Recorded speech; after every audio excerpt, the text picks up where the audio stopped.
Okay, for everyone, I'm just going to start recording now. All people are still joining the call. Good, with 5 minutes past. I think we're set to go. And hello and welcome everyone to this webinar or exchange session on the Minigrid pilot development under the Africa Minigrids program. It's great to have you all here and a great welcome by the ANP regional team. We're also joined here today by some of our external experts. Nico Peterschmidt from Inensis, whom you might still know from Lagos event that we had, and his team member. Before we get started, I would like to just point out that we're also joined by Kathy and Camilla today, who are doing the translation. So if you want to get the best out of this translation, please use your headsets and microphones. And if you do speak or intend to speak and come off mute, please try to do it a bit slower so that the experience is as good as it can be for everyone else here.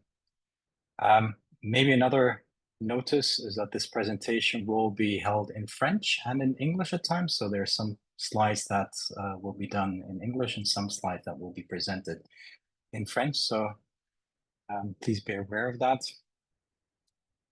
Please use the chat function to ask any questions that you have, or just feel free to raise your hand. If there's anything that you'd like to have more clarified, if you'd like to share anything.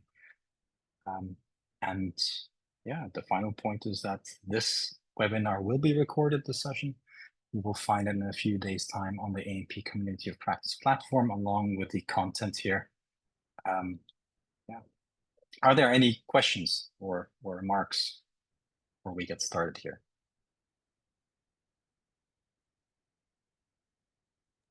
Sasha, maybe I can just translate the interpretation.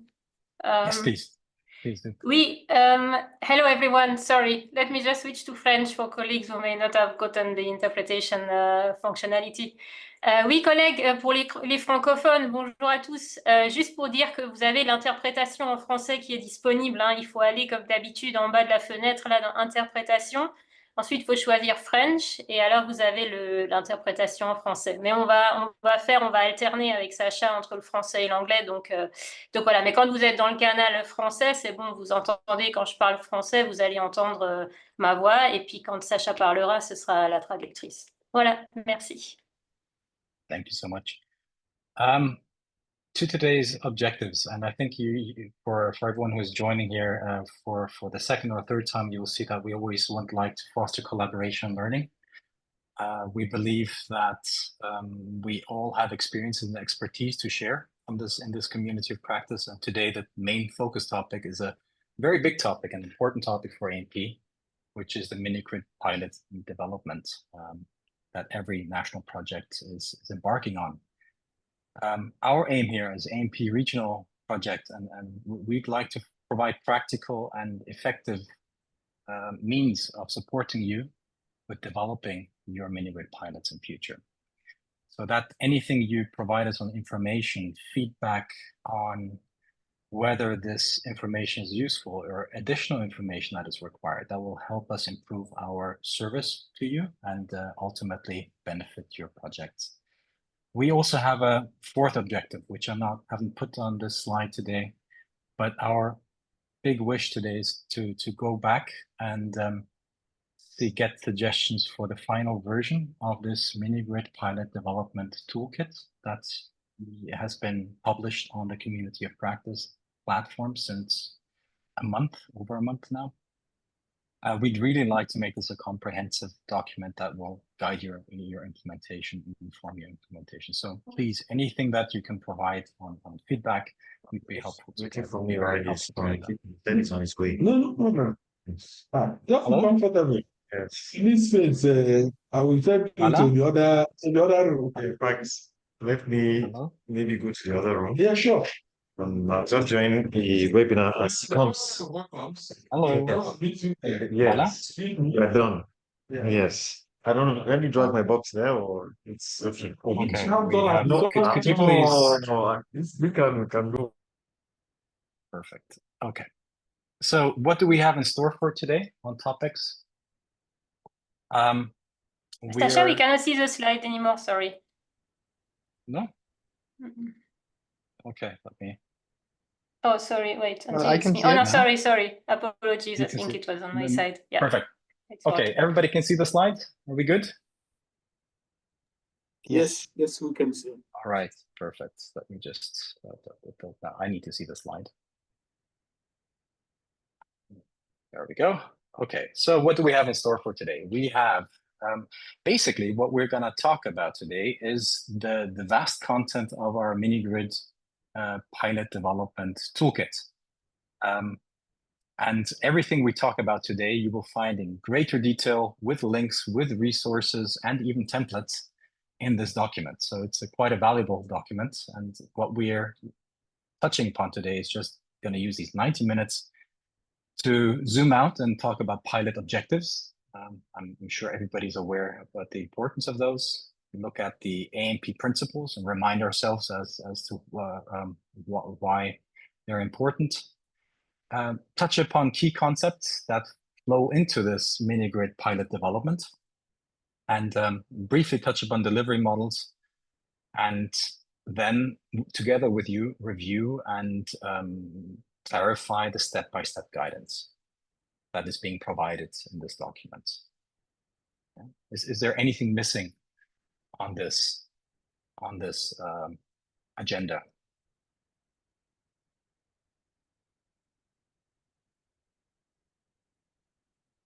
Okay, no comments.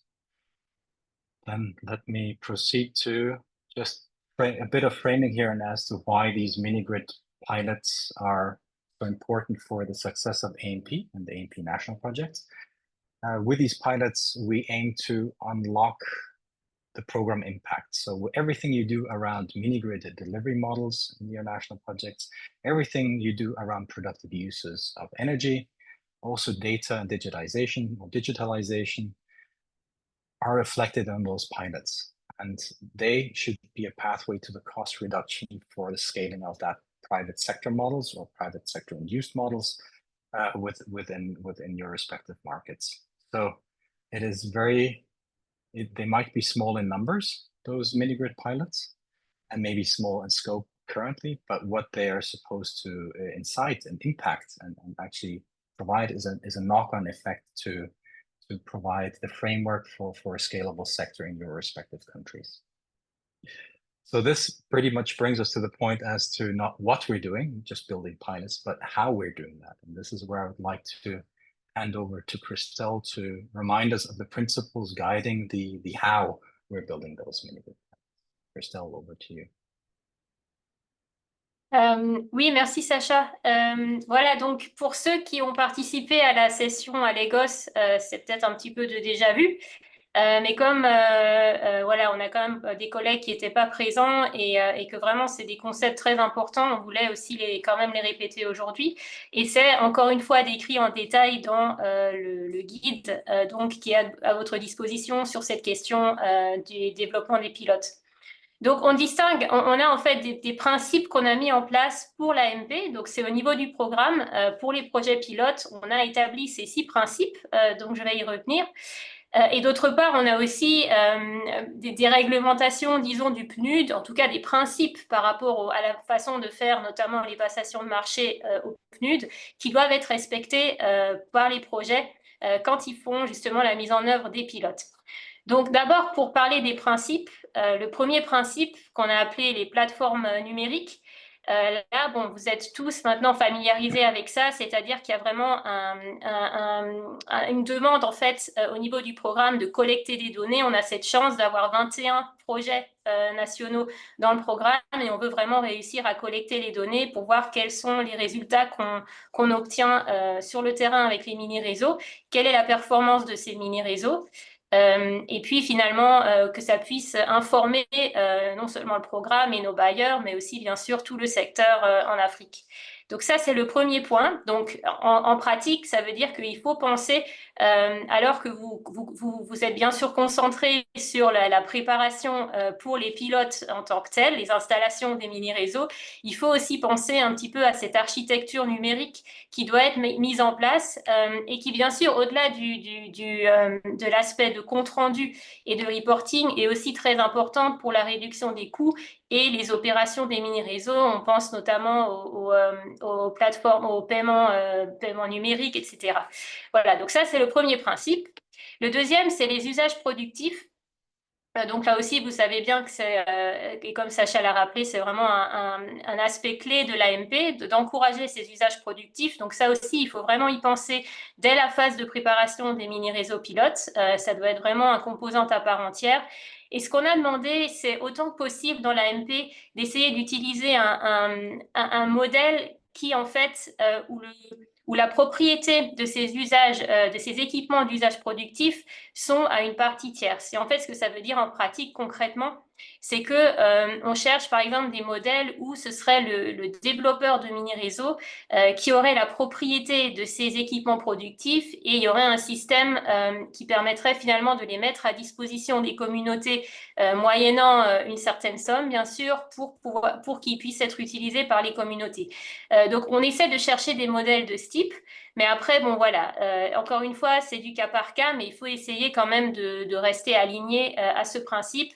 Et puis ça, c'est des choses qu'on discute quand vous êtes en train d'élaborer votre plan des mini-réseaux pilotes.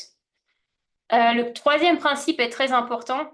En fait, il concerne notamment le niveau de subvention qu'on va apporter aux mini-réseaux pilotes, puisque ce qu'on cherche à faire dans l'AMP, c'est d'apporter du fait que le don, les fonds FEM ou les fonds CNUD ou les fonds des bailleurs, en fait, n'apportent seulement qu'une partie des financements qui sont nécessaires pour les mini-réseaux. Et en fait, le terme de concessionnalité minimum, bon, qui est un peu compliqué, mais en fait, ça veut dire qu'on cherche à faire en sorte que la subvention permette simplement de combler le manque de budget dont on a besoin pour rendre le mini-réseau viable. Voilà, c'est un petit peu en simplifiant ce qu'on cherche à faire. Donc, on n'est pas des subventions finalement qui soient trop importantes par rapport au fait qu'on pourrait faire un mini-réseau en mobilisant d'autres financements et simplement avec un apport de subvention. Et aussi, bien sûr, que la subvention soit quand même suffisante pour qu'après, le mini-réseau puisse être durable. Donc, il faut trouver un petit peu ce juste milieu. Et donc, il y a des méthodologies pour trouver ce juste milieu du niveau de subvention. Et c'est ce qu'on vous demande, en fait, de faire dans le cadre de l'AMP, c'est-à-dire de définir une méthodologie claire pour ce calcul, qui, encore une fois, peut différer. Il n'y a pas qu'une méthodologie qui est valable, mais il faut réussir à trouver ça en fonction de votre contexte dans chaque pays. Le quatrième principe, bon, ça c'est lié au principe 1 sur la question du partage des données. Encore une fois, c'est ça, c'est que vraiment l'idée c'est de pouvoir collecter ces données, les agréger au niveau régional et puis les partager ensuite avec les différentes parties prenantes. Bien sûr, ces données sont anonymisées. Et donc, et c'est aussi pour ça qu'on met en place un certain nombre de cadres au niveau de l'AMP pour s'assurer que la gestion de ces données est faite correctement. Le cinquième principe, alors là, extrêmement important aussi, c'est sur le fait qu'il faut être en accord avec les normes sociales et environnementales et donc les critères liés aussi au genre dans ces projets. Puisqu'il y a un besoin, donc non seulement d'être... Pardon, collègue, vous pouvez vous pouvez couper vos micros? Please, can you mute?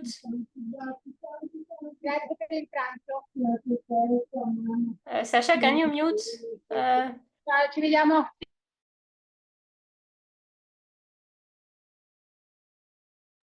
Sorry, I muted you, Christelle, as well. Christelle. Oh, geez. Ok, c'est bon, je suis de retour. Merci Sacha.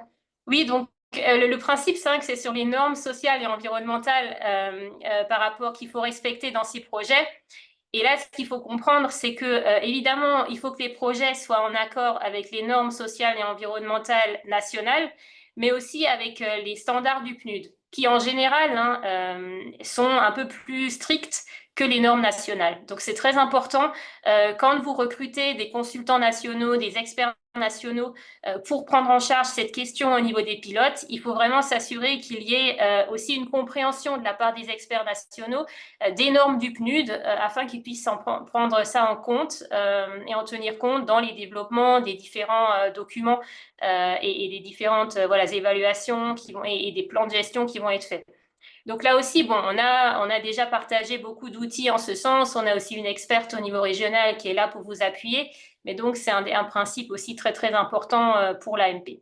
Et finalement, le principe 6, là, on parle donc du fait que, bon, ça, c'est assez simple, hein, c'est qu'on ne veut pas finalement qu'il y ait des financements de l'AMP qui aillent dans des capacités de génération par des génératrices au diesel, hein, enfin, les énergies fossiles en général, voilà. Donc ça, bon, ça c'est normalement respecté puisque tous les mini-réseaux sont des mini-réseaux 100% renouvelables dans le projet. Voilà, donc ça c'est les 6 principes. Et si je passe à droite, bon alors rapidement, on a aussi donc des principes du PNUD en ce qui concerne les passations de marché et les règles financières. Donc bien entendu, quand c'est des projets implémentés par une modalité nationale d'implémentation, c'est-à-dire bon, par le gouvernement qui est un partenaire de mise en œuvre, donc le gouvernement peut utiliser ces procédures autant qu'elles ne contreviennent pas à ces principes du PNUD. Bon, je pense que maintenant vous êtes familier un petit peu avec ces notions. Donc il faut toujours s'assurer que en fait finalement quand vous préparez votre appel d'offres, votre passation de marché pour les mini-réseaux, que là encore que vous teniez bien compte de ces principes du PNUD. Alors il y a les principes de passation de marché du type transparence, compétitivité, etc. Il y a aussi le critère de faire en sorte que finalement les subventions soient délivrées sous forme de paiement basé sur les résultats. Donc ça, c'est aussi un élément très important. Et puis qu'on fasse un contrôle préalable, ce qu'on appelle due diligence en anglais, qui soit là aussi très robuste pour sélectionner finalement les entités privées qui vont finalement bénéficier de ces subventions. Donc là aussi, il faut que ce contrôle préalable soit aussi aligné finalement avec les principes du PNUD dans ce domaine. Et donc voilà, et ce qui est aussi important, c'est il faut aussi, c'est pas un principe, mais en fait, c'est aussi quelque chose qu'il faut garder à l'esprit, c'est que les projets AMP, tous vos projets AMP, ils ont été définis, enfin, ils ont été structurés avec un certain nombre de composantes, mais il y a quand même beaucoup de, pardon, le pilote, ça se limite pas à la composante, bon, en général, c'est la composante 2. Il y a aussi en fait des activités qui se font dans les autres composantes qui peuvent informer le développement des pilotes. Donc en particulier, le dialogue national pour les modèles de prestation des mini-réseaux, les discussions qui se tiennent dans le dialogue peuvent aussi avoir une influence finalement sur le type de mini-réseau pilote que vous allez développer dans votre projet. De la même manière, l'étude DRE, il y en a notre collègue Churchill hein, que vous connaissez bien qui est là, peut aussi informer justement le développement de ces pilotes. Donc, il faut essayer de voir un petit peu votre projet de manière holistique et voir quelles sont les différentes briques finalement qui peuvent contribuer à vraiment développer des pilotes qui arrivent vraiment à atteindre les objectifs du projet. Et donc, une dernière fois, on rappelle aussi que naturellement, il faut développer un plan des mini-réseaux pilotes avant de se lancer dans la passation de marché. Bon, ça, on l'a répété à maintes reprises, mais on le redit encore. Et donc là aussi, on est là pour vous appuyer dans le développement de ce plan pour les mini-réseaux. Voilà. The next slide, please. Donc là, on a parlé des principes. Rapidement, je vais aussi revenir sur les concepts. Donc là encore, hein, vous trouverez plus de détails dans le guide. Mais en fait, les concepts qui sont importants de comprendre quand vous développez votre mini-réseau pilote, c'est déjà la question des modèles de propriété, modèles de prestation et modèles d'affaires. C'est des termes qui sont parfois utilisés un petit peu de manière interchangeable, mais pour l'AMP, on les sépare un petit peu, c'est-à-dire que le modèle de propriété, bon, comme son nom l'indique, c'est qui est le propriétaire des équipements, des installations du mini-réseau. Le modèle de prestation, c'est une notion un peu plus large qui définit non seulement à qui appartient les équipements du mini-réseau, mais aussi qui va construire le mini-réseau, qui va le financer, qui va l'opérer. Et ça, typiquement, ça va être en fait des rôles qui vont être partagés entre le secteur public, le gouvernement, et le secteur privé. Donc finalement, le modèle de prestation va un petit peu définir qui fait quoi et le dialogue national que vous allez mener dans vos projets nationaux permettent justement de discuter de ces modèles de prestation et de voir quelles sont les questions qui peut-être demandent quels sont les points peut-être qui doivent être évolués, comment le modèle de prestation doit peut-être évoluer pour, par exemple, permettre plus d'investissement du secteur privé, une implication plus grande du secteur privé. Et donc, voilà, ces questions vont être discutées dans le dialogue.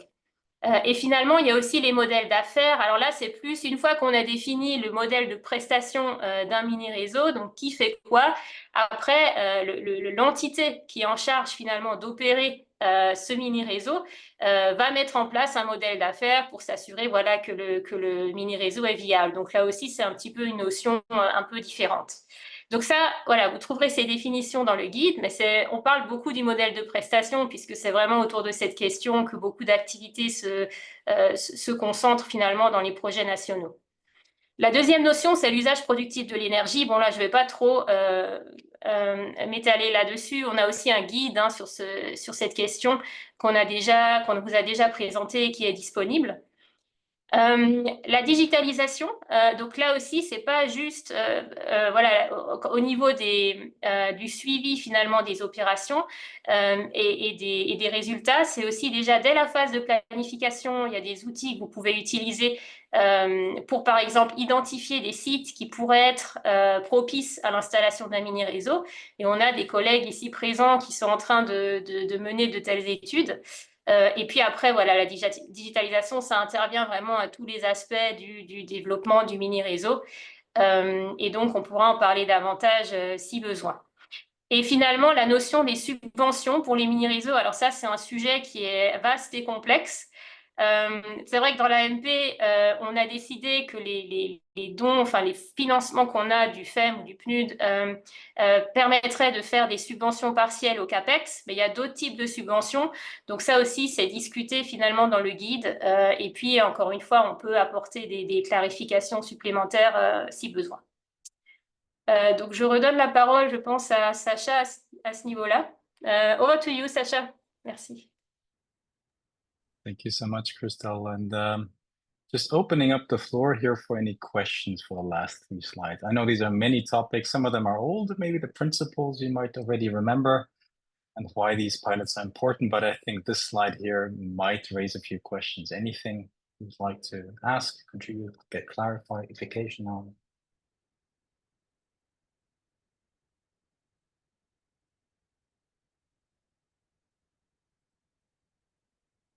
Okay, as mentioned, these topics are discussed in the toolkit, are also mentioned in the toolkit, but if there is further interest to dive a bit deeper or to get more knowledge on specific aspects, I remember we had a webinar on productive use of energy.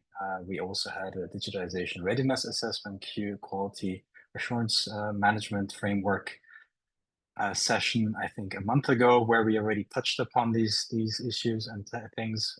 But if there is more need for knowledge on subsidization or mini-grid delivery models and ownership models, we're happy to dive into that and provide a separate offering for that. But I see Deji has raised his hand. Please, Deji, come in.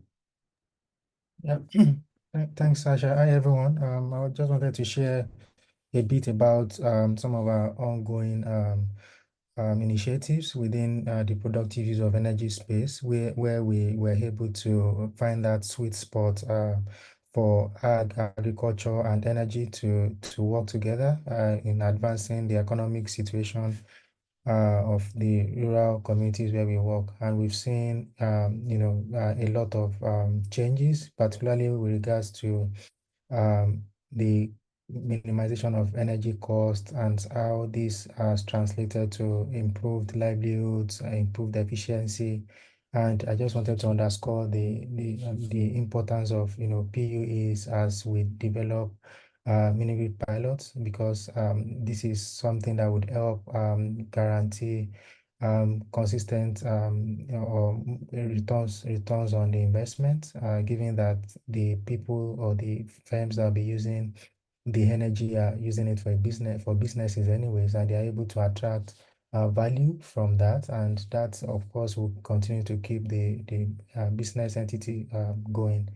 Of course, we learned a lot, particularly weaving business models around the deployment of productive use of energy appliances, such that there's a business in it for the organizations that are involved, and even for the agricultural, whether the firm is a processor or it's just farm families. I'll pause here, but I just wanted to underscore this.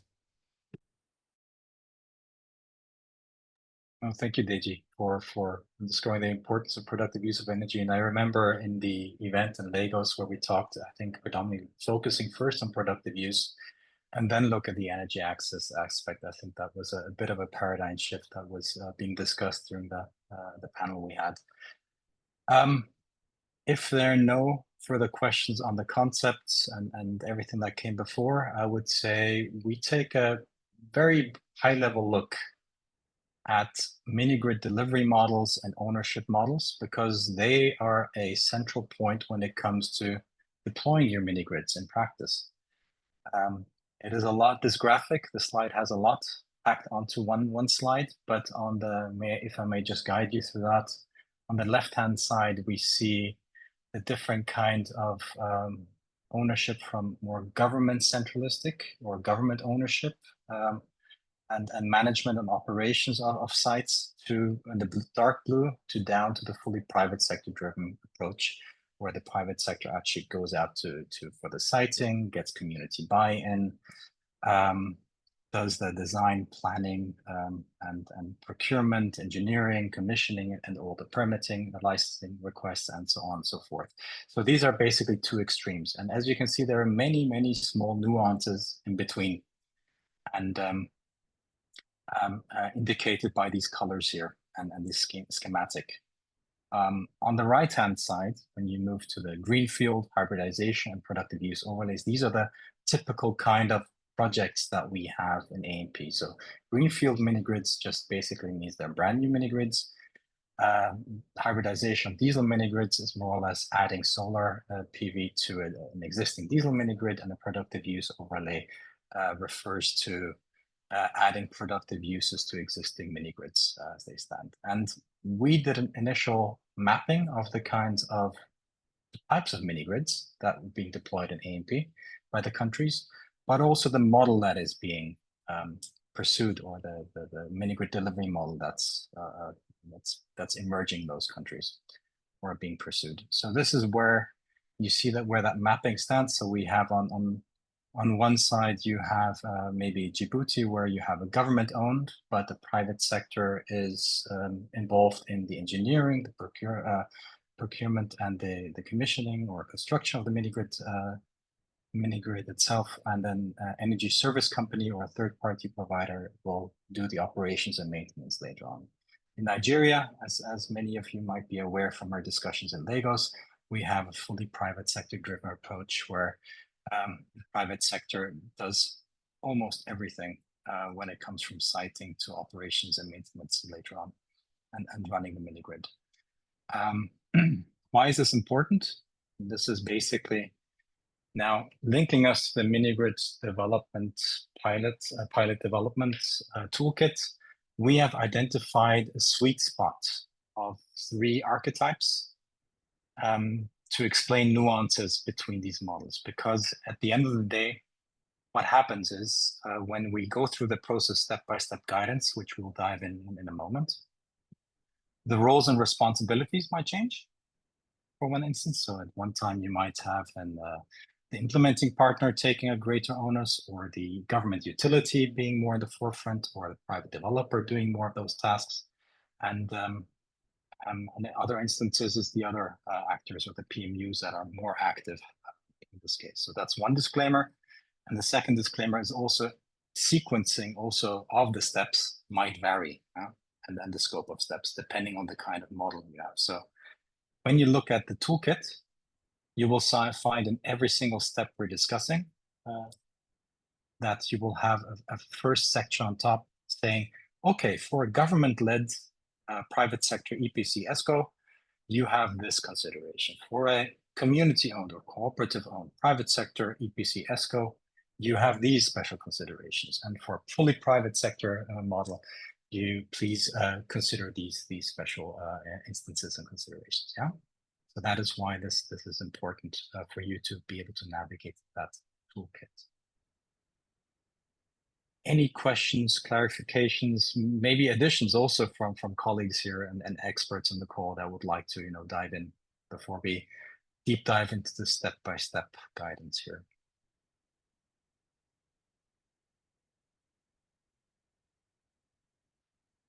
Let me check the chat, maybe.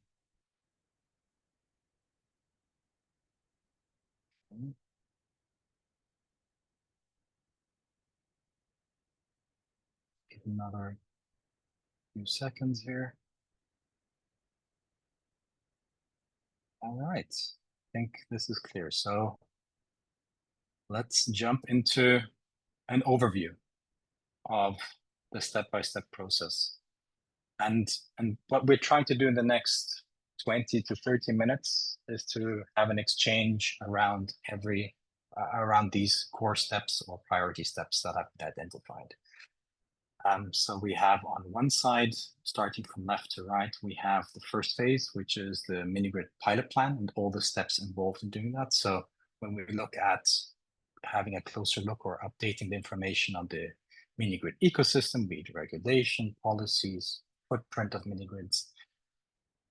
Also having long lists, short lists of sites, prioritization of sites, assessments of those sites, up to define the kind of procurement that we'd like to do, and also procure a platform to be able to conduct the monitoring and procurement. So that is, in a nutshell, phase one, and that's the end product will be a synthesis of all these steps. Will be in your Minigrid pilot plan. That's one document. Yeah. Obviously, there are a few revision steps and milestones in there, which you can see. Then phase two is all around the tendering process, the contracting associated with it, but also the execution, building the assets, the site deployment, monitoring, verification, and payment modalities. So there's a whole swath around the steps around that topic, on that phase. And the third phase, which is unfortunately very often overlooked, is the monitoring of these assets and mini-grids down the line. So even after ANP ends, we'd like to see systems and structures in place that ensure the smooth operation of these assets for the 20, 25, 30 years that they're supposed to operate on, and deliver these development impacts and local economic impacts. So that is basically what the third phase is all about, ensuring we have this framework, we have the structures, and that it's scalable and affordable, meaning using digital systems. And I think we have some updates there as well from the ANP regional team to complement that.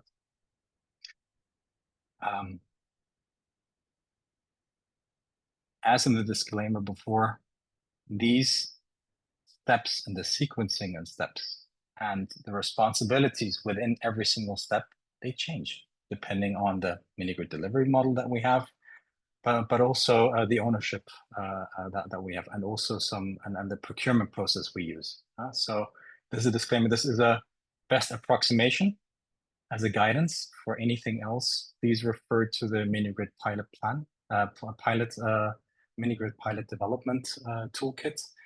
And anyway, we stand by to support you with any technical assistance and provide additional information that is required for your specific case. That's always open. Good. Any questions on the slide, on the disclaimer, on the topics here that we're covering? Or is anything missing even?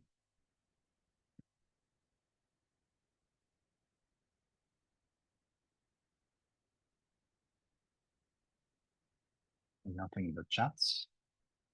No hands raised. Okay, then I think we're good to go, Crystal. Then I'll hand it over to you to get us started off with phase one, so finalizing the Minigrid pilot plan. Oui, merci Sacha. Donc effectivement, la première phase, elle consiste à finaliser le plan pour les mini-réseaux pilotes Et peut-être, si vous avez vu sur le slide précédent, en fait, la phase 1, elle est quand même très longue hein, par rapport aux autres phases. Bon, alors évidemment, c'est pas proportionnel au temps que ça prend, mais le nombre d'étapes qui sont incluses finalement dans la phase 1 est assez importante.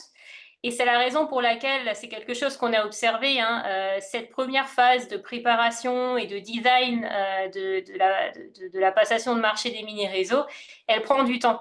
Et beaucoup d'efforts. Et donc, c'est une des leçons apprises, hein, juste avant de rentrer dans les détails des étapes, c'est une des leçons apprises qu'on a déjà soulevées pour le programme. Et bon, l'étude de l'évaluation à mi-parcours qui va être conduite là pour un certain nombre de projets va peut-être aussi le soulever, c'est qu'on était un peu optimiste quand on a conçu les projets sur la durée que ça allait prendre justement de planifier. Et donc, il y a ce qui veut dire qu'en pratique, il y a quand même beaucoup de projets qui se retrouvent actuellement avec un delivery un peu faible parce que voilà, on avait prévu que les choses iraient beaucoup plus vite au niveau des pilotes. Donc ça, bon, on en a pris note. Et bien sûr, nous, on essaie de vous accompagner au maximum pour que ça aille vite et puis que vous puissiez évidemment démarrer les choses sur le terrain, ce que tout le monde attend. Mais voilà, malgré tout, c'est juste pour dire que c'est une réalité, qu'il y a vraiment, il y a quand même un certain nombre d'étapes à faire pour vraiment bien planifier. Et l'objectif, évidemment, de bien planifier, c'est d'éviter des problèmes par la suite dans la phase de mise en œuvre qui peuvent être beaucoup plus difficiles à régler que si on a pris les devants et qu'on a pensé à tous ces différents risques et aux manières de les éviter en phase préparatoire. Voilà. Donc ça, c'était juste une parenthèse. Mais donc, en allant un peu plus en détail maintenant sur les étapes, donc finalement, cette phase 1, les différentes étapes, ça correspond un petit peu aux parties qu'on vous demande de remplir dans le plan pour les mini-réseaux pilotes, donc le template hein, qu'on vous a déjà partagé. Et donc, dans un premier temps, on va chercher, on va vous demander quelle est la situation de base dans votre pays sur les mini-réseaux. Donc, quelle est actuellement, par exemple, les réglementations qui sont applicables pour les mini-réseaux? Qu'en est-il du modèle de prestation dont on a parlé? Donc, qui est en charge de quoi entre le gouvernement, le secteur privé? Qu'est-ce qui est possible actuellement dans la situation courante? Comment sont calculés les tarifs, comment sont obtenues les licences, bref, voilà. Donc, toutes ces questions, on va demander déjà, bien sûr, que vous nous fassiez un petit état des lieux. Bien sûr, ça avait déjà été regardé pendant la phase de préparation du document de projet, mais comme on le sait, ces documents de projet ont été faits il y a parfois deux ans, un an, et donc les choses ont pu évoluer. Donc, finalement, on vous demande un peu une mise à jour, c'est plutôt une mise à jour de la situation de référence dans les pays. Après, ce qu'il est aussi important de remettre à jour, finalement, c'est l'objectif qu'on a pour les pilotes dans votre projet. Et comme on le répète, hein, l'objectif, évidemment, c'est d'apporter l'électricité à des communautés qui, pour l'instant, en manquent. Mais l'idée, comme les projets AMP sont quand même des projets principalement d'assistance technique avec seulement une petite composante d'investissement dans les mini-réseaux, on a l'ambition qu'on va réussir à montrer quelque chose d'un peu nouveau par le biais de ces pilotes qui va finalement pouvoir informer le secteur et peut-être aussi donc des programmes plus importants par la suite qui pourraient être mis en place dans les pays. Donc, c'est important que vous arriviez à définir quel est l'objectif finalement des pilotes au-delà donc de cet apport d'électricité. Est-ce que, par exemple, vous voulez démontrer un nouveau modèle de prestation? Donc, c'est le cas dans quelques pays où, par exemple, ça a été jusqu'à présent vraiment piloté par le gouvernement. Et maintenant, le gouvernement a une volonté d'essayer d'introduire plus d'implication du secteur privé et donc de tester un modèle par le biais de l'AMP. Donc ça, c'est un exemple. Parfois, c'est plus autour des modèles d'affaires, voilà, plutôt que par rapport au modèle de prestation. Donc il faut essayer de définir ces objectifs, encore une fois, en s'appuyant sur ce qui avait été fait dans la phase de préparation, mais en mettant ça à jour. Et après, bon, on peut commencer alors ensuite, bien sûr, l'identification des sites, qui est naturellement une grande question.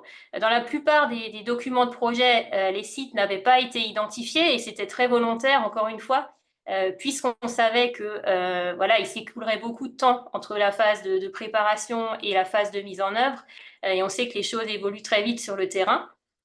Donc là, bon, voilà, il y a cette phase d'évaluation des sites et de conduire des études de pré-faisabilité pour commencer à identifier voilà, la population, de quoi on a besoin, et d'avoir finalement une shortlist de listes qu'on veut électrifier.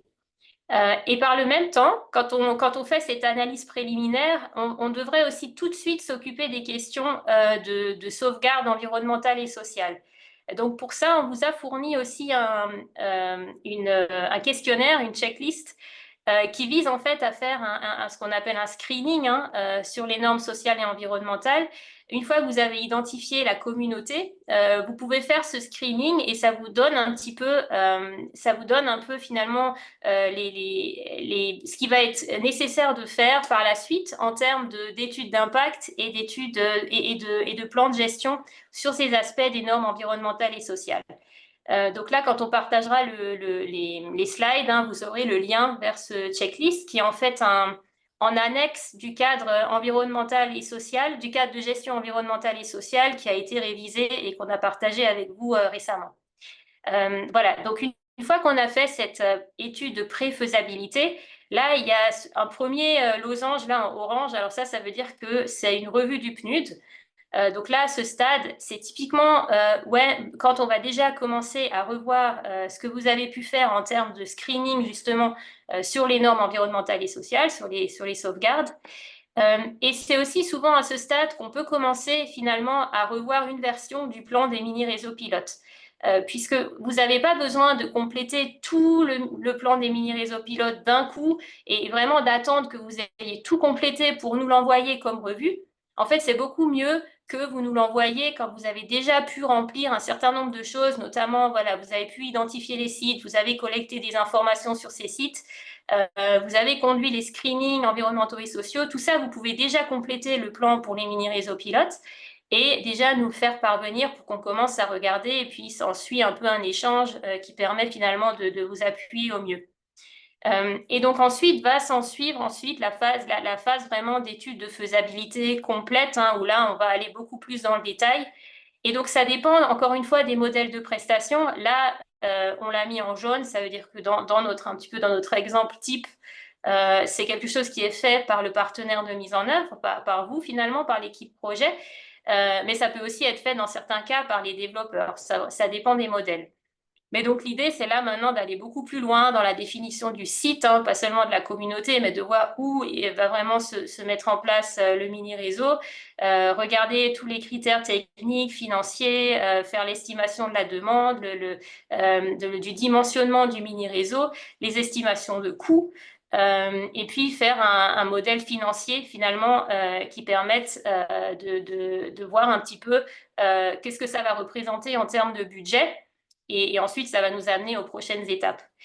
Et donc, en même temps, là aussi, en fait, les étapes 4A et 4B, au même titre que les étapes 3A et 3B, c'est pour ça qu'on n'a pas dit 3 et 4, on a dit 3A et 3B, parce qu'en fait, elles sont plus ou moins à faire en même temps.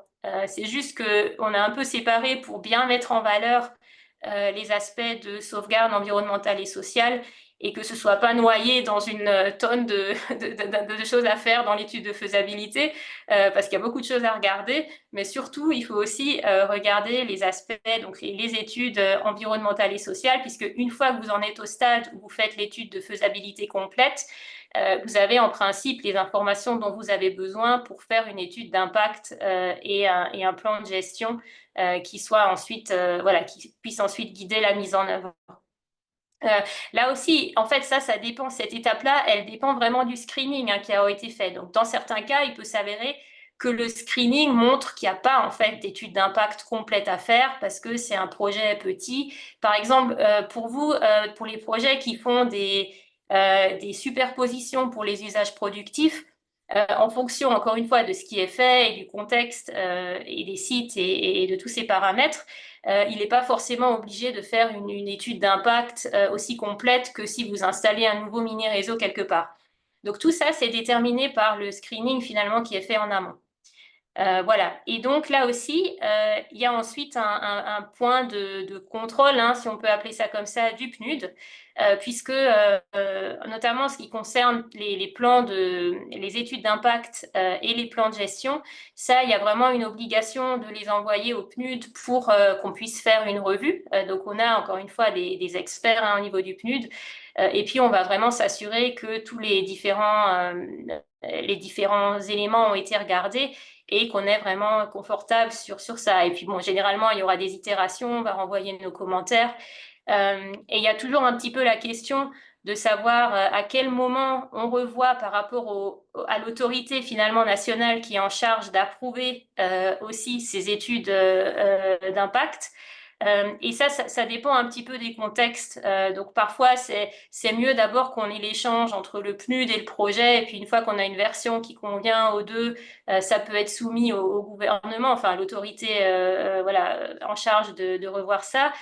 Parfois, c'est soumis aux deux en même temps. Enfin bon, ça c'est une question encore une fois qui est à discuter au cas par cas. Mais donc dans tous les cas, le PNUD va devoir revoir et puis valider finalement cette étude. Voilà, donc ça c'est à peu près la moitié de la phase 1. Il y a encore des étapes qui suivent, mais peut-être avant de passer à la suite, est-ce qu'il y a des questions par rapport aux étapes qu'on a déjà mentionnées?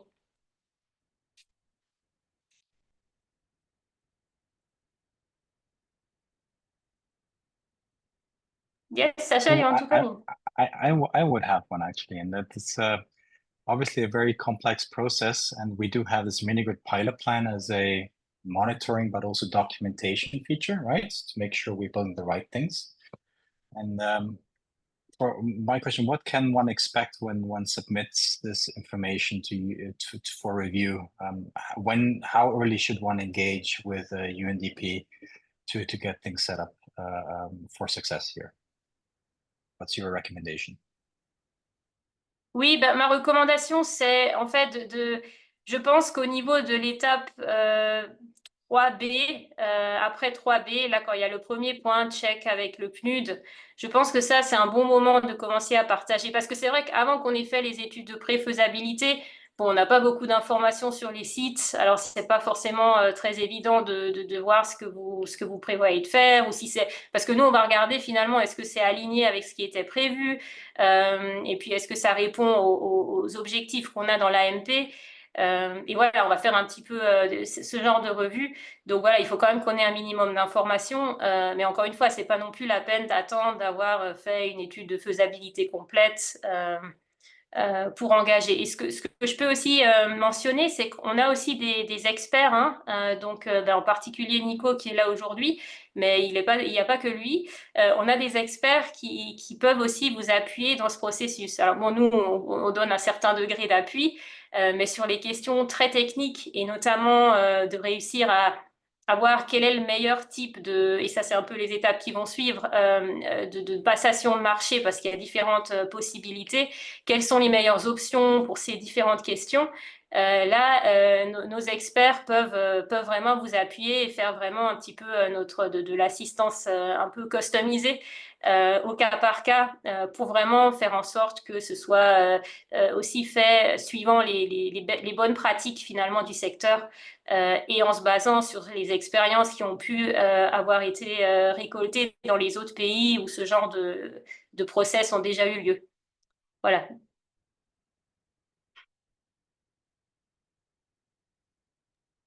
Thank you. Thank you. But I think we can go to the next slide s'il n'y a pas d'autres questions.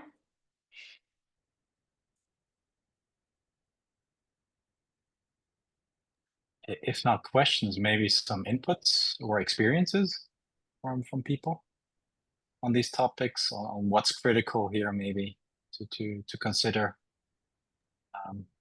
Yeah, maybe Sasha, I can come in here. Sure. Thank you. Especially on point 4A, conduct a full feasibility study, technical and financial. I would like to highlight once more, as I did already in Lagos, that these are, of course, pilot projects. And pilots means, after all, that This shall be the first project of many that shall follow afterwards without UNDP AMP support, which means that these projects should preferably be profitable for the implementer and the private sector. And we are working here primarily with private sector operators. And therefore, the profitability plays a very important role here. Now, the question is, how can we make these projects profitable, given that the pilot size is relatively small, and given that usually for a profitable mini-grid company, you need probably some 15, 20, or even 30,000 connected customers, which is not achievable within the scope of the AMP, not the pilot projects.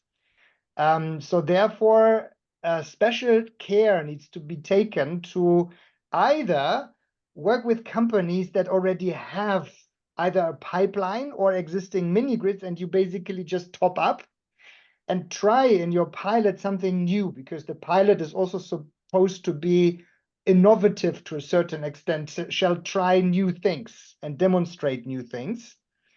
Or this is one option, you either work with existing mini grid companies, but in some countries, there may not be any existing mini grid companies, or just very few that are still very small, and that you cannot bring with this pilot to the scale that I just mentioned, the 20, 30,000 connections. In that case, I recommend looking at a rural industrialization approach, like approach that is heavily driven by productive use of electricity. As I think both of you, Christelle and Sasha, already mentioned, that this is a focus area also of the AMP. And there you basically look into the opportunities around productive use first. And I'm not talking about small-scale productive use, a fridge here and an ice maker there and a popcorn maker there and a microwave here. Not that. That is not the productive use we're talking about, but we are talking about small factories, right? Small factories in the agricultural space, agricultural processing that consume at least tens, preferably hundreds of kilowatts of generation capacity, so to say, can cover that, and that bring the overall mini grid to a scale that sustains the operations in the long term. So to say an anchor client, an anchor customer. We don't use the word anchor customer anymore because it's a little bit misleading, but that would be the idea, to create what we call like rural industrialization, and use the rural industrialization opportunities to make your pilot mini grid sustainable. If you have questions around this, don't hesitate to contact Christelle, Sasha, or me, and we will help you through and provide you ideas of what is possible and what is not, and also provide you with experience from other countries where this has worked or where this has not worked for whatever reason. Thank you. Oui, merci beaucoup Nico. C'est effectivement un des aspects très importants sur lesquels on discute avec beaucoup d'entre vous quand on a nos réunions bilatérales. Et ce que je voulais dire aussi, peut-être c'est important de le mentionner et utile à certains pays qui n'en sont pas encore là, c'est que dans certains des projets nationaux, en fait, on a vraiment réalisé que c'était difficile de prendre certaines décisions sur la manière de faire justement ce tender, cette passation de marché, puisqu'on manquait vraiment d'informations, notamment d'informations sur les développeurs, qui sont vraiment les développeurs actuellement qui seraient prêts à faire ce genre de pilote, et de quoi ils auraient besoin. Est-ce qu'ils ont déjà des sites en opération où justement ça pourrait faire une approche où ils pourraient combiner ces pilotes avec d'autres sites? Ces informations, elles ne sont pas forcément évidentes à avoir. Et donc, ce qu'on a fait dans certains pays, c'est qu'on fait finalement cette phase en deux fois, la phase de passation de marché. Il y a une première étape qui peut être soit une espèce d'expression d'intérêt ou une préqualification, qui est un peu plus, disons, un peu plus à un degré un peu supérieur, puisqu'avec une préqualification, on sélectionne finalement des développeurs, des opérateurs qui ensuite seront les seuls qui seront habilités à aller dans la deuxième phase de soumettre des offres. Alors que pour une expression d'intérêt, bon là, on demande finalement qui est intéressé, mais ça restreint pas après par la suite qui peut finalement candidater. Mais donc dans le cas par exemple de la préqualification, ça permet déjà de filtrer un petit peu les développeurs, ça permet de mettre déjà certains critères en disant par exemple on demande que les développeurs aient déjà certains sites en opération et on va seulement sélectionner ces développeurs puisqu'on sait qu'encore une fois si c'est des développeurs qui viennent de démarrer, qui n'ont aucun site, ça va être extrêmement difficile de rendre le projet, le pilote viable, à moins, encore une fois, comme l'a dit Nico, de chercher des usages productifs vraiment très intéressants dans ces zones. Et donc voilà, cette phase de préqualification permet d'une part de faire une espèce de filtration déjà des opérateurs, des développeurs avec lesquels on va ensuite travailler, mais aussi ça permet finalement d'avoir une shortlist avec laquelle on peut ensuite interagir. Donc il y a moyen de entre ces deux phases d'avoir aussi un peu des consultations avec ces développeurs et de mieux comprendre de quoi ils ont besoin, quel est finalement et comment on pourrait concevoir l'appel d'offres de telle manière qu'on maximise les chances d'avoir effectivement des développeurs finalement qui soient intéressés. Donc voilà, bien sûr, tout ça doit se faire dans les règles de procurement et autres, ne pas favoriser un développeur plutôt qu'un autre. Bon, ça, naturellement, il faut faire un peu attention à ça. Mais c'est vrai que ça peut être utile. Et donc aussi, bon, ce que ça veut dire aussi en pratique, c'est que le plan des mini-réseaux pilotes ne va pas pouvoir être finalisé avant qu'on ait fait cette première phase de préqualification ou d'expression d'intérêt pour collecter plus d'informations. Donc ça, c'est quelque chose, encore une fois, ça se discute, on en discute au cas par cas entre le projet national et le projet régional, et puis on se met d'accord finalement sur l'approche à prendre. Et donc, ça permet d'avancer et d'avoir déjà des informations supplémentaires pour, encore une fois, essayer vraiment de ne pas se lancer dans un processus qui ensuite, finalement, n'intéressera pas les développeurs parce que pour eux, voilà, simplement, ça va pas être viable ou intéressant. Donc voilà, je voulais juste rajouter aussi ça. Et puis j'invite les collègues qui sont là, hein, avec lesquels justement qui sont en train de passer par ces différents processus, de partager un petit peu leur expérience. Et puis ça, parce que ça pourra inspirer aussi d'autres collègues qui vont bientôt en arriver là. Voilà, merci. Ah oui, bah c'est toujours à moi, pardon. Voilà, donc effectivement, là, du coup, on arrive sur les dernières phases finalement de finalisation du plan pour les mini-réseaux pilotes. Et donc là, on a un petit peu aussi divisé. Il y a une première phase qui est de définir le niveau de subvention qu'on veut donner aux pilotes. Et là aussi, bon, alors je l'ai déjà dit, on veut vraiment faire en sorte que la subvention elle soit utilisée de la manière la plus rationnelle possible. Et pour faire simple, de maximiser les impacts avec le minimum de subventions, n'est-ce pas? Comme ça, on arrivera vraiment à remplir les objectifs du projet. Et donc là, on cherche à faire en sorte qu'il y ait une méthodologie claire pour déterminer ce niveau de subvention.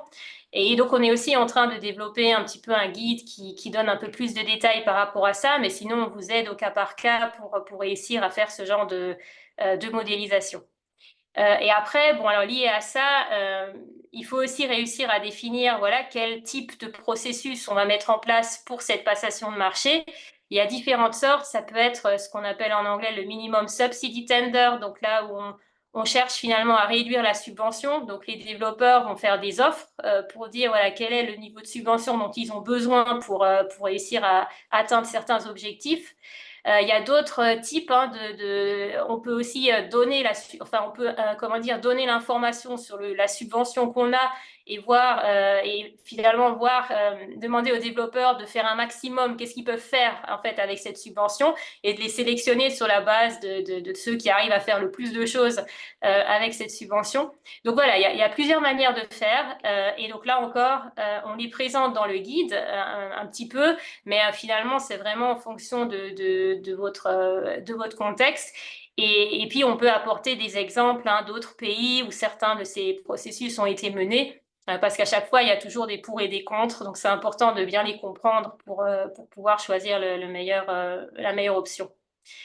Voilà, donc après, bon, une fois qu'on a défini vraiment comment on va faire cette passation de marché, on va aussi s'assurer que la manière dont on va payer la subvention va être alignée avec le principe de paiement basé sur la performance, et donc en particulier de définir quelles sont les étapes dans le développement du mini-réseau, dans la mise en œuvre, qui vont déclencher un paiement. Et aussi, bon, comment on va réussir finalement à vérifier ça, à le suivre et à vérifier ça pour être sûr que voilà, qu'on donne bien la subvention quand le résultat a été atteint.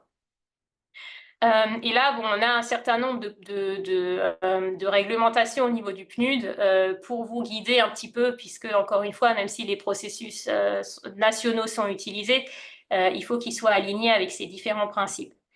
Et là, c'est une fois qu'on aura défini tout ça, typiquement là, on arrivera à l'étape où le plan pour les mini-réseaux pilotes devra être revu par nous, par le PNUD, et puis approuvé. Donc, il y a un processus de signature, hein, c'est quand même assez formalisé entre le PNUD, le bureau pays, le PNUD régional et puis bien sûr le projet.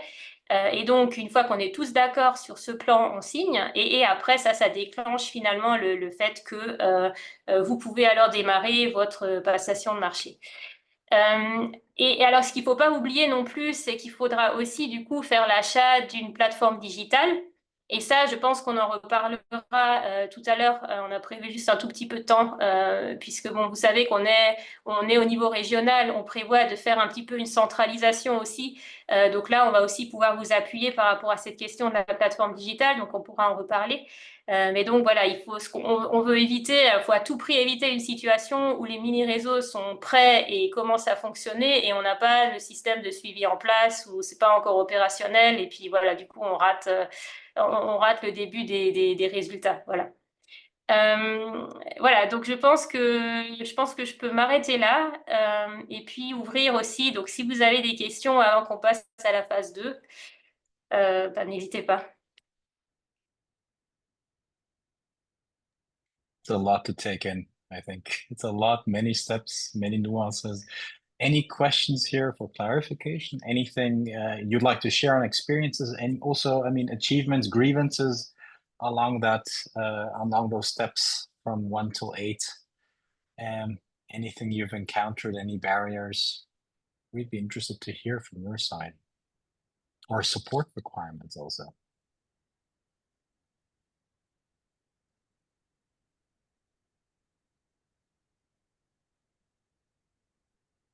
Please feel free to come off mute or add questions, comments in the chat. Jules, please do come in.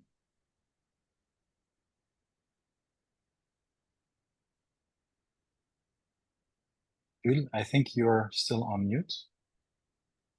Ah, ok, j'étais en mute.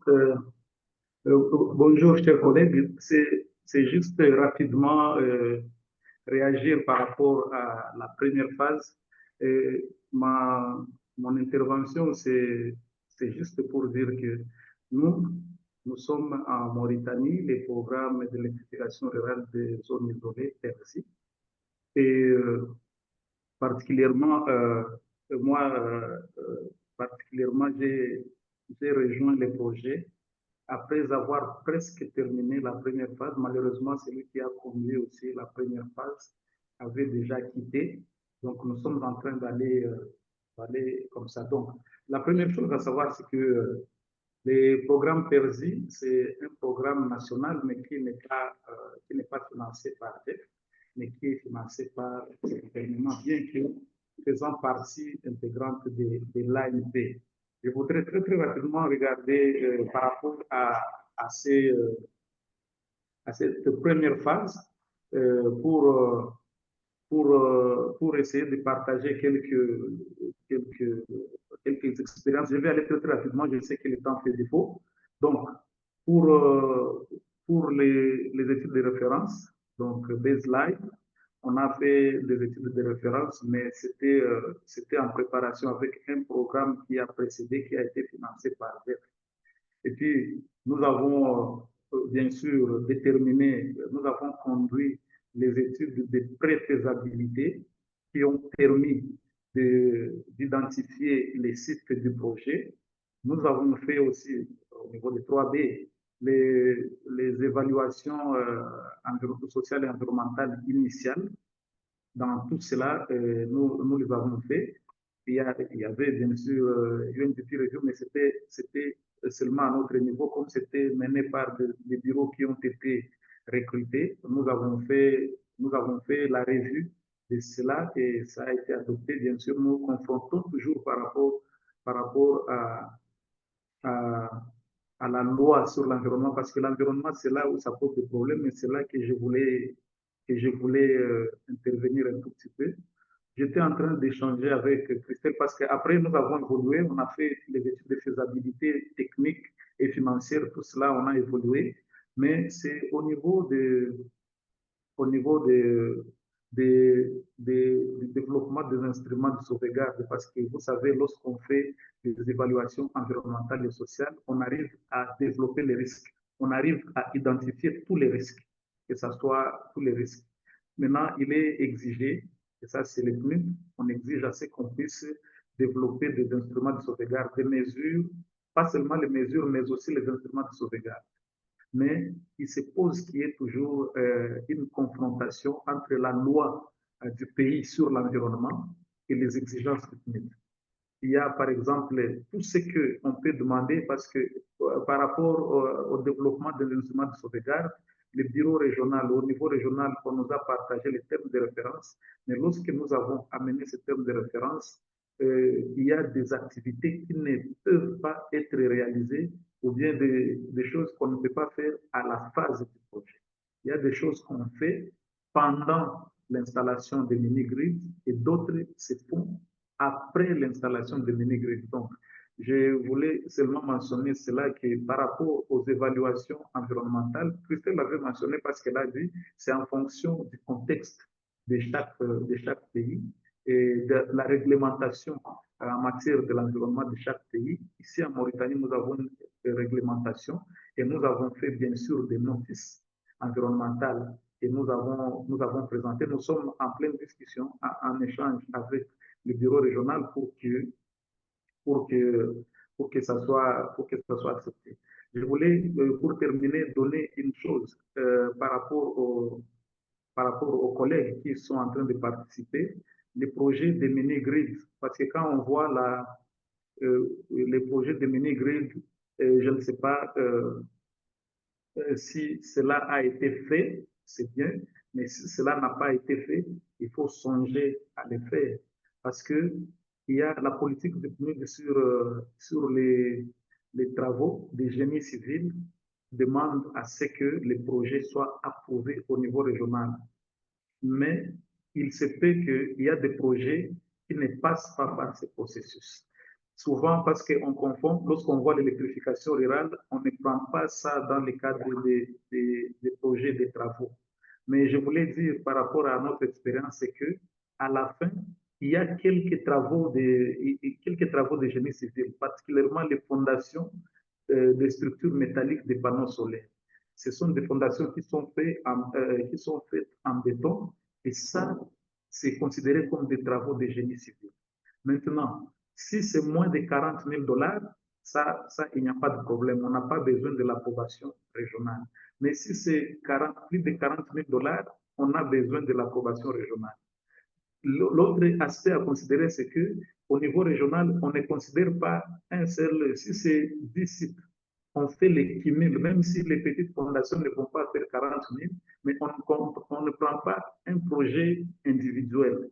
On fait les cumuls de tous les sites et on voit l'ensemble des travaux de génie civil. Si ça dépasse 40 000, alors il faut que les projets soient approuvés au niveau régional.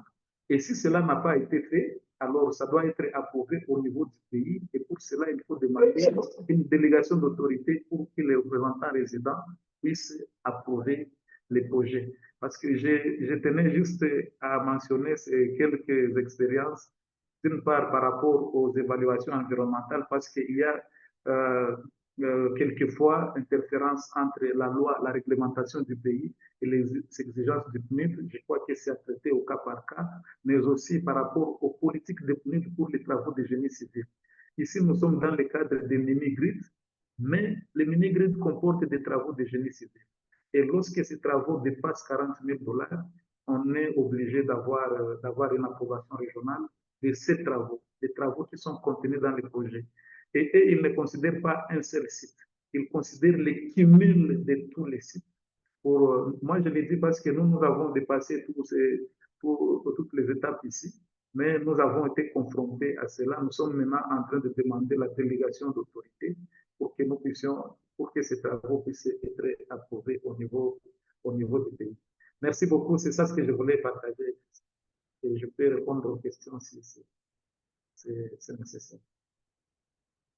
Merci beaucoup, hein, Jules, pour le partage. Et c'est vrai que sur la question des sauvegardes, notamment, c'est vrai qu'on avait aussi le cas dans un autre pays où en fait c'était seulement après la sélection du développeur que les sites, alors pas les communautés ont été identifiées, mais les sites où les panneaux solaires vont être installés, que c'est finalement les développeurs qui allaient finaliser la sélection du site.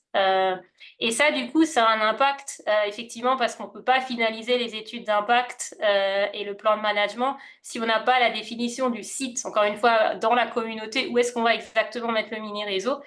Donc là aussi, voilà, il y a effectivement, il faut vraiment voir au cas par cas et puis effectivement qu'on discute pour voir quand les différentes étapes et les approbations peuvent être faites finalement. Mais merci beaucoup, hein, Jules, pour le partage.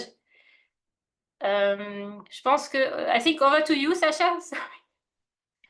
Thank you so much, and thank you for that addition, Julie. There, good. Since we have another 2 phases and we have another 14 minutes, I think, and actually those are very important phases as well in the whole process. Let's have a look at the tendering and the pilot deployment and payment aspect. So. Now we have all the data, we have the sites prioritized, we have maybe even a pre-qualified mini-grid developers who can support us. We have the mini-grid pilot plan submitted and revised and signed off by UNDP, and then we can embark on the wonderful topic and complex topic of tendering. And as Christelle mentioned earlier, there is it's often it depends on government regulations and as well how that will be shaped, the tendering process. But just to give you a very high level overview, we have in step 9 basically a final check on whether we have all the information to tender those mini grids.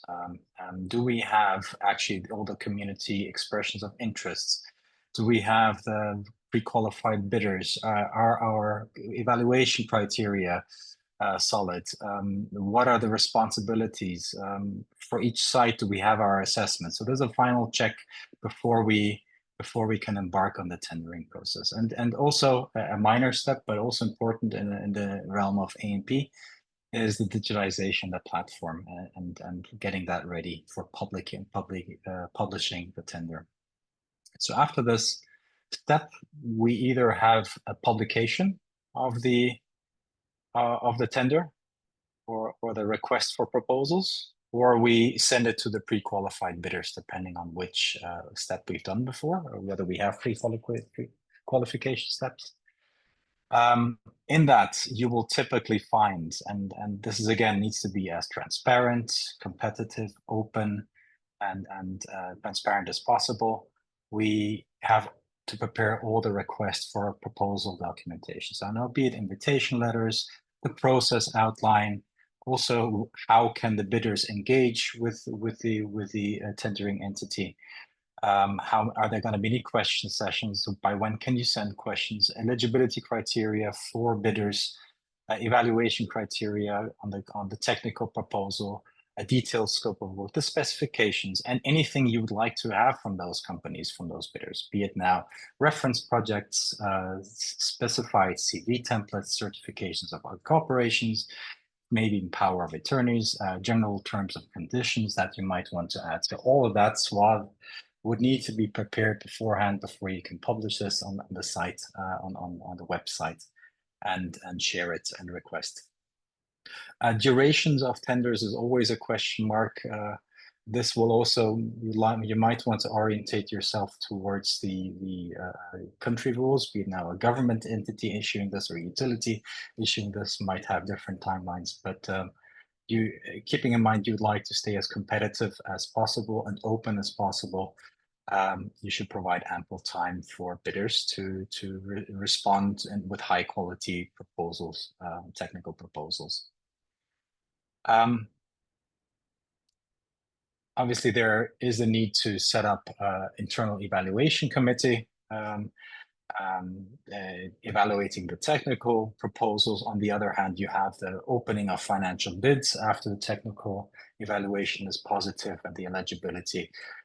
Always these 4I principles that need to be regarded. So there's a lot of information also in UNDP's due diligence guidance notes. And we've linked up a few resources for you in the Minigrid pilot development toolkit.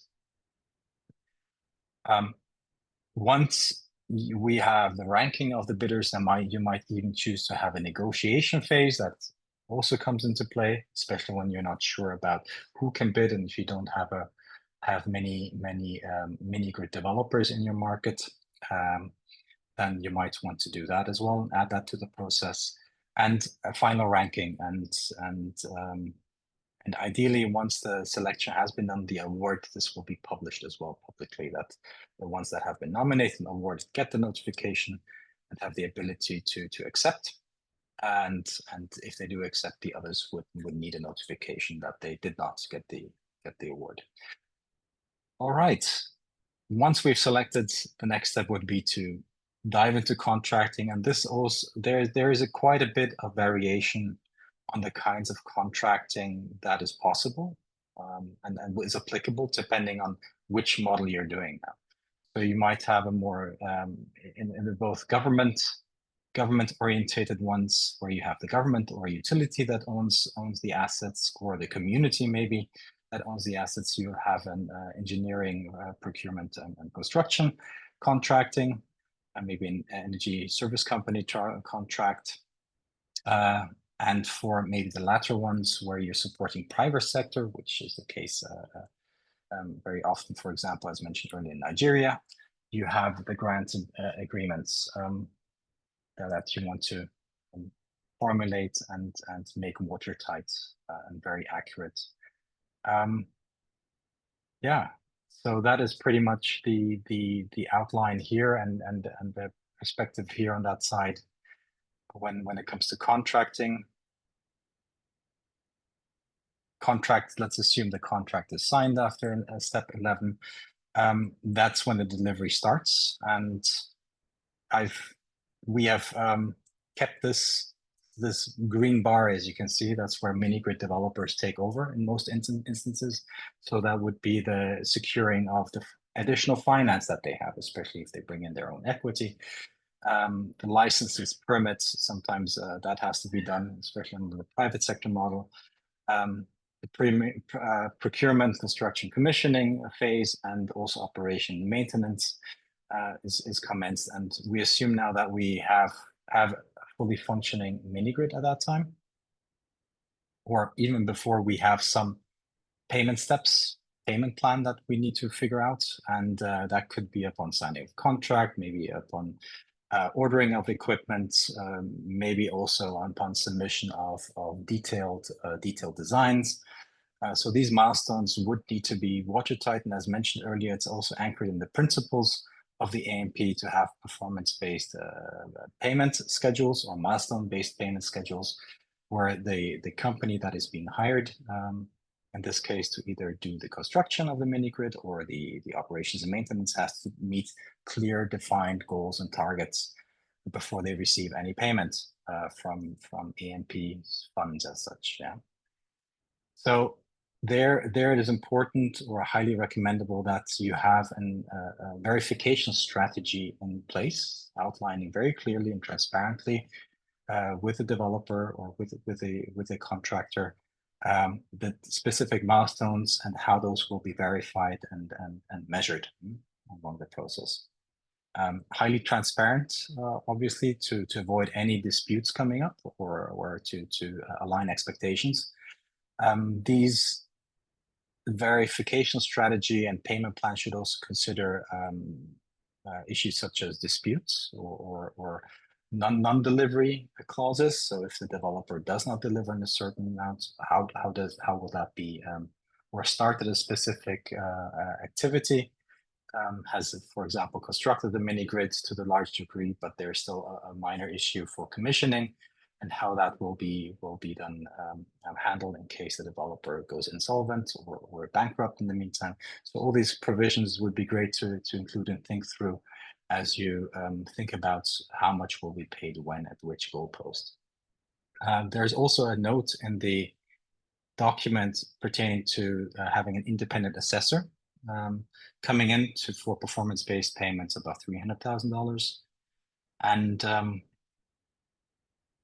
after payment schedules have been fixed and secured, and everybody knows who gets paid for what at which stage and at which milestone, I mean, it's a very important aspect of the longevity of the project when we look at operations and maintenance. And here it helps to have an operations and maintenance manual developed where roles and responsibilities are clearly defined, where you have the training of the operators is defined, who does that, which skills and qualifications do operators require, frequency of maintenance, and so on and so forth, that this is all documented and can also be part of the payment plan or payout plan when it comes to any operations and maintenance contracts coming forward.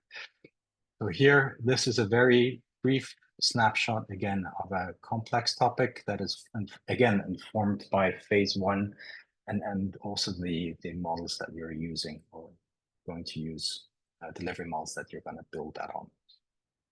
Any immediate questions, experiences? I see we have 4 minutes remaining, but anything we should clarify and deep dive a bit more on?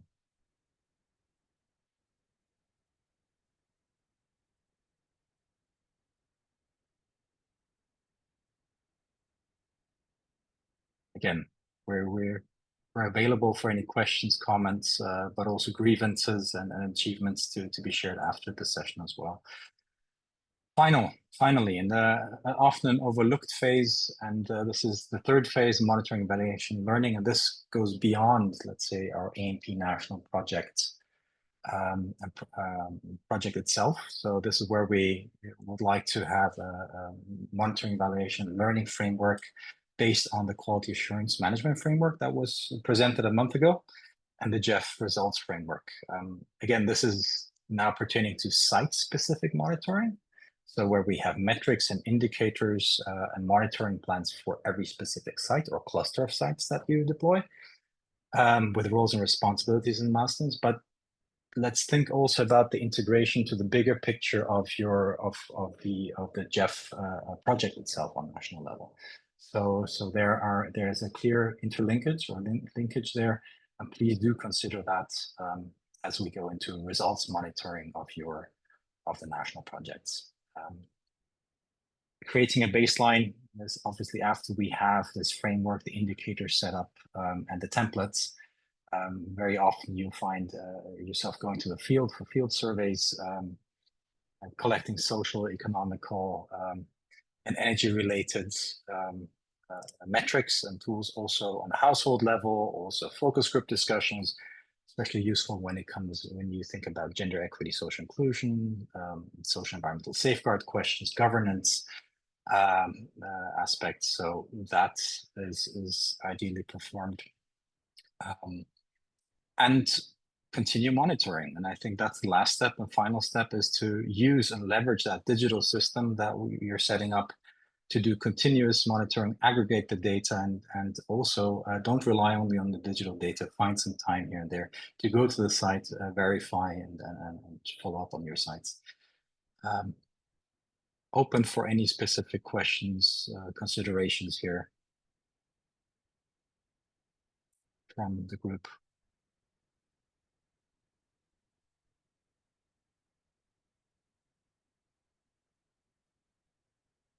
All right. If there's nothing specific, maybe in the interest of time, and again, this is just the beginning of the discussion. We stand by to support you with any of those steps. Please do reach out, as Nico mentioned earlier, to Christelle, myself, and himself for any information. And we'd, I think, look at the experience sharing and feedback we've heard from Jules, from Nico, from Deji, and some contributions in the chat here. We always welcome your suggestions and feedback. Christelle, please do connect. Sorry. I just wanted to say that Nico is here today and we are really thankful, but he's not the only one supporting the national project. So some of you are interacted with Jakob Schmidt-Finder. I just want to mention him as well. And we are also still, as we have more national projects reaching this stage, adding more experts to support you. We also have Sam Duby, who are supporting a number of you on the digital aspect, which also, of course, connects with the pilot. So yeah, I just wanted to mention them so that you are not surprised that, you know, it's not the same person. We have a pool we are working with to support you. Thank you, Christelle, for that clarification. Yes, and that pool is growing, I think, Christelle, as we mentioned, right, as we embark on this journey. What's the next steps? What are the next steps? So you have this toolkit on the Community of Practice platform. We kindly request your feedback until, let's say, the next 2 weeks, mid-September. Then we would like to finalize this version and get that published. Please do reach out to us again for questions, suggestions, clarifications, but share your achievements and grievances anytime. And with that, I just really have one final request before we sign off. Please take out your mobile phones and fill out the survey. This is very important for us to improve our service, improve our products, improve these webinars, and make them more useful to you and the team, and for implementing the national projects. So please, that is my final request, to take out that mobile phone. I'll keep this screen here on. And with that, I thank you so much for your time. And thank you so much for your time, and look forward to our next session next month in September. We're gonna take up another exciting topic. Thank you so much for your time. Merci à tous. Merci beaucoup.